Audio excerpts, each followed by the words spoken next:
child in Canada gets kidnapped, the police are going to be alerted. News and radio broadcasts are aired, and whole communities gather together in an effort to bring the child home. When they're brought home, they get as much professional help as they can get to help them overcome this ordeal. And when the perpetrator is hopefully caught, they're put in jail so that they can never harm another child again. However, on the other side of the world, in the small country of Uganda in Africa, this is not the case. In only the past 20 years, over 30,000 children have been kidnapped from their homes.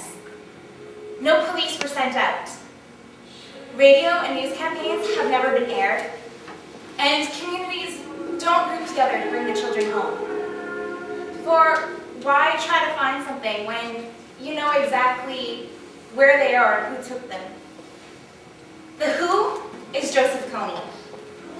The where is the LRA, Lord's Resistance Army Camp, located in northern Uganda and southern Sudan. These 30,000 children have been kidnapped from their home and have never been seen from again. In my speech, by the end of it, you will learn what the LRA is and who Joseph Kony is. And most importantly, what is being done to bring home these 30,000 children. In 1907, Winston Churchill took a trip to Africa. On his arrival home, he decided to write the memoirs, My African Journey. In it, he claimed that Uganda was going to be the pearl of Africa. When he was there, English was the main spoken language, Christian was the main religion. They still have a 66% literacy rate, and they are one of the only countries in Africa with a controlled age rate. And they have a Republican Democratic government under the leadership of President Museveni. However, while the South supports President Museveni, the North isn't a fan. So the South has always been pretty calm, pretty much the pearl, but the North has always been war-stricken. The leading rebel in this day and age is Joseph Kony. He was born in 1907 and he was raised as a Catholic, but as a teen, he apprenticed under his older brother to become a witch doctor. He started the LRA in the 1980s after he was possessed by a spirit called Jumo Kamal for, it was 3 days. During these 3 days, he was told that he should wage a war against witchcraft and promote the following of God throughout Africa and the world. He used this prophet as a way to gain supporters for him. He might have said that he was going to diminish witchcraft, but the tactics he used to get supporters was to say that he could control the minds of his enemies and see into the future. So he was pretty much promoting witchcraft to gain supporters. In October 6th of 2006, the International Criminal Court of the United Nations found him guilty of 12 counts of crime against humanity and 22 counts of war crimes. This goes for the rapes and pillagings of innocent civilians, the attacks on civilians, and what I feel most strongly against is the kidnapping and use of children in his own personal world that they have no knowledge of. In March 2008, a treaty was written up between the LRA and the Ugandan government. However, in Kony's usual style, he backed out last minute, and the treaty was never signed, and the war is still raging today. So, imagine for a second, you're working on your farm, and all of a sudden, a group of people you don't know come up to you. They introduce themselves as rebels. They bound you and forced you to take them to your home. There, thankfully, your brothers and sisters aren't at home, for they're at friend's house.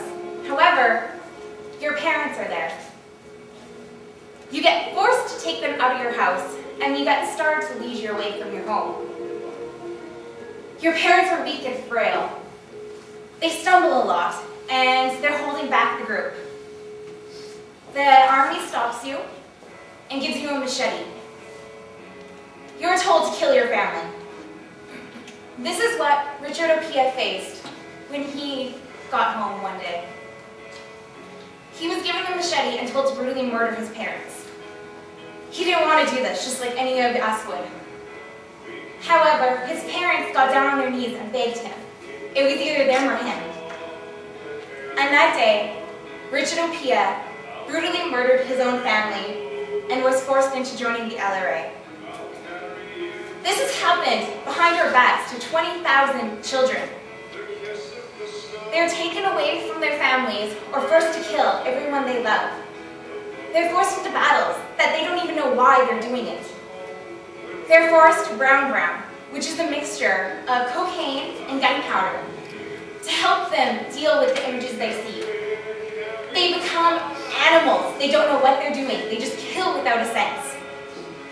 If they're lucky and they try to escape, they can get captured. Children who try to escape are brought back and are ripped apart limb by limb by other child soldiers as a warning for them if they try to escape. There are a few lucky ones who enter life again. However, they go into groups of people who are refugee camps. There, the LRA often attacks, and if you are found, once again, you're brutally murdered. People have gone into Uganda to start houses. Noah's Ark was started in 2002 by Dutch missionaries. They started it with only 300 beds after seeing the amounts of children who slept on the streets because they're so scared of being in the refugee camps and attacks from the LRA. Those 300 beds lasted them a month. They had 3,000 children a night coming into their house. Needless to say, it has grown a lot since then. One that I am personally attached to is the Jordan House. It was started by the Barton family. They were Australians who lost everything in a fire back in August of 2004. They decided that this was a sign of God, that they were on the wrong path in life. So they packed up everything with their 3 children and moved to Uganda. I'm going to go there in the next 6 years to teach. I have to do 4 years for my Bachelor of Education, and then I get 2 years on the field before I can go.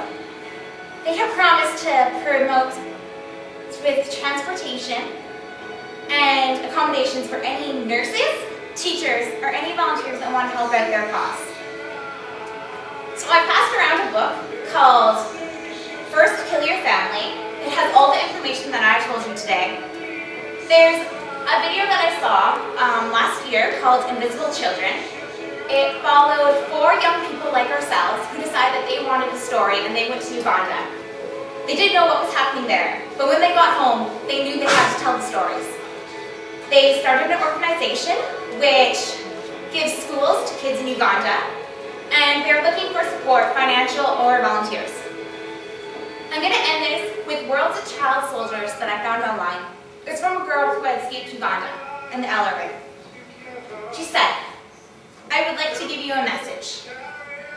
Please tell the world what's happening to us, the children, so that other children don't have to pass through this violence. So I'm passing you the torch. Do what you want with it. You can take what I've told you today, walk out of the room, and never look at Uganda again. Or you can do what I'm doing, go there, and if not, just tell the story to people you see. Don't sit back and let this continue. Please help stop the violence." Thank you.